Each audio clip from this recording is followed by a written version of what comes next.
The cause-effect relationships are by and large timeless. There's evolution. Evolution is how something changes over a period of time. And then around those things are these cycles, because if they're put in the same position, let's say a Federal Reserve is put into a position of having to decide, do you have defaults or do you print money? There's a choice, and that choice repeats over history. And so you can see what are the indicators of that position and what are the reactions and what are the choices. So the cause-effect relationships, by and large, remain the same through history. But there's always a reason. We're changing the world order, okay? In 1945, we started the New World Order. What I mean is, throughout history, there's a fight for control, because there's no world court that you go to and plead your case. And so there's a fight for power. So there's a war, and then the winners come out of that war, and the winners set the rules. And so, 1945, the United States had 80% of the world's money. Gold was money at the time. It had half the world's GDP. It had a monopoly on military power. So the U.S. set the world order. That's why the United Nations is in New York. Washington, D.C. has the IMF and the World Bank. And its currency became the reserve currency because of that set of circumstances. Things evolve, things change over history. So the three big things that are changing now that haven't occurred in our lifetime is the amount of debt and money creation, which affects the value of money, and you could see it affecting what's going on every day. The large debt puts central bankers in a choice. Do you pay it back with hard money, or do you pay it back with printed devalued money? And if you pay it back with hard money, it's hard. In other words, that's when you have debt crises. So in all cases, they eventually print money, and that produces inflation. That's the place we are at this moment. Okay. The second is when there's a great internal conflict, usually when there's a large wealth and values gap, at the same time as you have a financial problem. Then you get populism of the left and populism of the right. In other words, those who feel disenfranchised want people who are going to fight for them. They don't want compromisers. They don't want them to be in the middle, because middle means that they're not fighting for them. They want them to have guts. So you have populists of the left, and their positions harden, and there are no compromises. That's why we're potentially in a situation that you could see in one of these elections, maybe in 2024, that neither side would accept losing. Perhaps we see that. Maybe you don't follow the rulings of the Supreme Court. Anyway, these things have not happened in our lifetime, but they happened many times in history.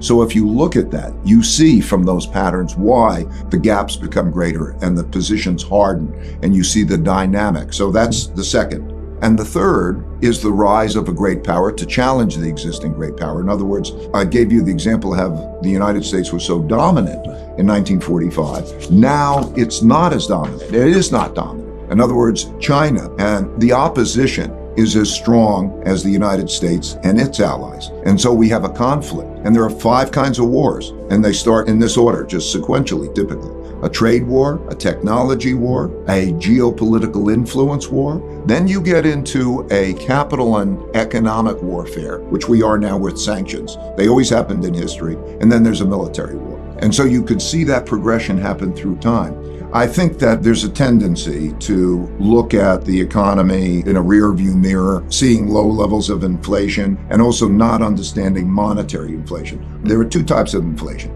There's an inflation when the demand is pressing up against the ability to produce. So we had that kind of inflation. Unemployment rates go down and there's a limit to the capacity to produce. There's also a monetary inflation. And a monetary inflation means, very simply, if you produce more money in credit, if that increase is greater than the production of the goods and services, prices will go up. It creates a spiral, which we're seeing now. In other words, the selling of bonds. So it makes the imbalance become greater, because not only do you sell the bonds to pay for the deficit governments do, but holders of bonds choose to sell bonds because they're not producing a good real return.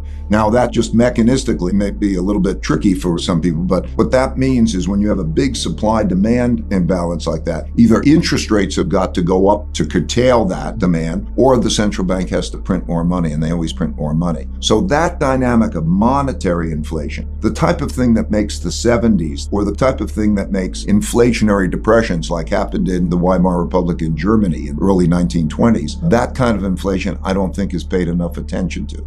Inevitably, there's a certain amount of debt that has to be paid. And one man's debts are another man's assets. And the more debt you have, the bigger the problem is. And so when you have a lot of debt and you have to pay it back, you're either going to pay it back in hard money or you're going to pay it back in depreciated money. And that becomes the choice of the central bank. That's why you get stagflations. That's why we have an environment like we have now. You have economic weakness. You have a stagnant economy, low growth, and with high inflation. And that happens through this monetary situation that I'm describing, in which the central bank tries to deal with a middle course. In other words, what does the central bank want? Not too high inflation and not too low growth. And so when there's a lot of debt, because one man's debts are another man's assets, it becomes very difficult balancing act. And that is when you have stagflation, when you produce it. So just like in the 1960s, late 60s, we spent a lot of money on guns and butter, we called it, right. The Vietnam War, social programs, and so on. We wrote too many checks relative to the money we had in the bank, which was gold at the time. 1971, the devaluation. Then they print a lot of money into that stagflation. So stagflation is the middle course when there's two different. So think about it this way. How does he literally fight inflation? Because everybody says tight money policies. And how do you fight inflation? The way that happens is you get people to spend less by taking money and credit away from them. So he will reduce the amount of money and credit that's available. The Federal Reserve is going to sell $1.1 trillion of debt that it has, debt assets, bonds. And then they're going to raise interest rates. So they create a squeeze that reduces demand at the same time as people don't have enough money because inflation is high. The buying power is less. And then what that act is to reduce buying power again to reduce inflation, but it comes at a big cost. And that is stagflation. I want to explain inflation in a very simple way. There's a certain amount, quantity of buying, that is of how much money and credit you're given, divided by the amount of quantity of goods and services sold.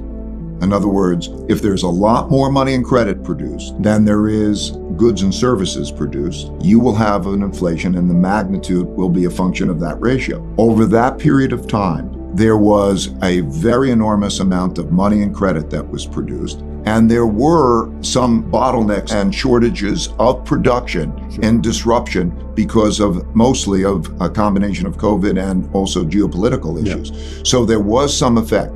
Most of the inflation came from the production. We attribute it. We can go down to actually calculate it. Most of that was due to the enormous increase in money and credit and spending that was produced.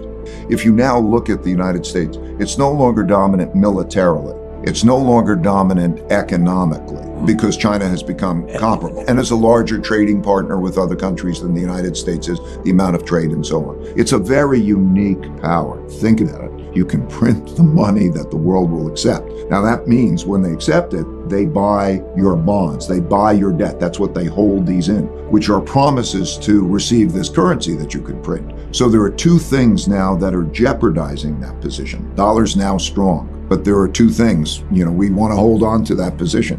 Two things that threaten it. First is the printing and devaluing money, but all countries right now are doing it. So in all countries, currencies are depreciating against goods and services prices. And then the other issue, which is interesting, is the weaponization of the dollar in the form of sanctions.